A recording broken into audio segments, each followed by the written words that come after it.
بسم اللہ الرحمن الرحیم۔ حج اسلام کے ارکان میں سے ایک اہم رکن ہے اور حج مالی، بدنی اور قولی عبادات کا مجموعہ ہے، اور دیگر عبادات کی طرح حج کا مقصد بھی اللہ تبارک و تعالیٰ کی رضا ہے اور ہر صاحب استطاعت پر فرض ہے، اور جس پر حج فرض ہو اور وہ حج نہ کرے تو اس کے بارے میں سخت وعیدات آئی ہیں۔ حج کا تلبیہ ہے لبیک اللہم لبیک لبیک لا شریک لک لبیک ان الحمد والنعمت لک والملک لا شریک لک۔ فرائض حج: نیت، احرام حج، وقوف عرفہ، طواف زیارت۔ واجبات حج: وقوف مزدلفہ، رمی جمار، قربانی کرنا، حلق، حج کی سعی اور طواف وداع کرنا۔ حج کی نیت: اللہم انی ارید الحج فیسرہ لی وتقبلہ منی۔ اے اللہ، میں حج کی نیت کرتا ہوں، میرے لیے اس کو آسان بنا دے اور قبول فرما۔ حج قران کے احرام کی نیت: اللہم انی ارید العمرۃ والحج فیسرہما لی وتقبلہما منی۔ اے اللہ، میں عمرہ اور حج کی نیت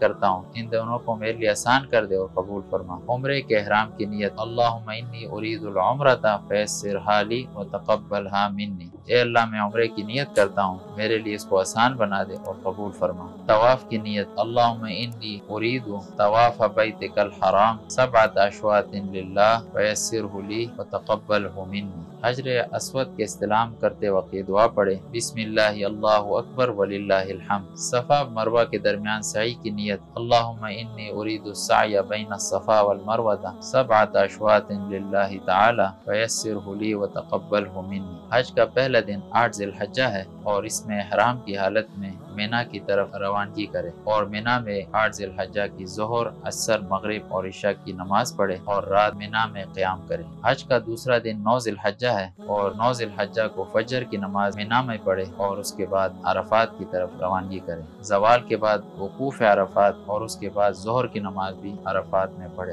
اسی طرح عصر کی نماز بھی عرفات میں پڑھنی ہے اور غروب آفتاب کے بعد مغرب کی نماز پڑھے بغیر مزدلفہ کی طرف روانہ ہو اور مزدلفہ میں عشاء کے وقت مغرب اور عشاء کی نماز ایک اذان اور ایک تکبیر کے ساتھ پڑھے اور رات میں مزدلفہ میں اس کے بعد قیام کرے۔ حج کا تیسرا دن یعنی 10 ذی الحجہ کو مزدلفہ میں فجر کی نماز ادا کرے اور وقوف کے بعد مینا کی طرف روانگی کرے۔ پہلے بڑے شیطان کی رمی کرے، پھر قربانی کرے، پھر سر کے بال جو ہے اس کو منڈوائے، پھر طواف زیارت کے لیے مکہ روانہ ہو اور پھر مینا میں قیام کرے۔ حج کا چوتھا دن یعنی 11 ذی الحجہ کو اگر 10 کو طواف زیارت نہیں کیا تو 11 ذی الحجہ کو کرے۔ اس کے بعد مینا میں رمی کرے زوال کے بعد سے صبح صادق تک، اور پھر پہلے شیطان کو کنکر مارے، اس کے بعد درمیانے کو اور اس کے بعد بڑے کو، اور رات میں مینا میں قیام کرے۔ حج کا 5واں دن یعنی 12 ذی الحجہ کو مینا میں رمی کرے، پہلے چھوٹے شیطان کی، پھر درمیانے کی اور پھر بڑے شیطان، اور مغرب سے پہلے مکہ کی طرف روانگی کرے۔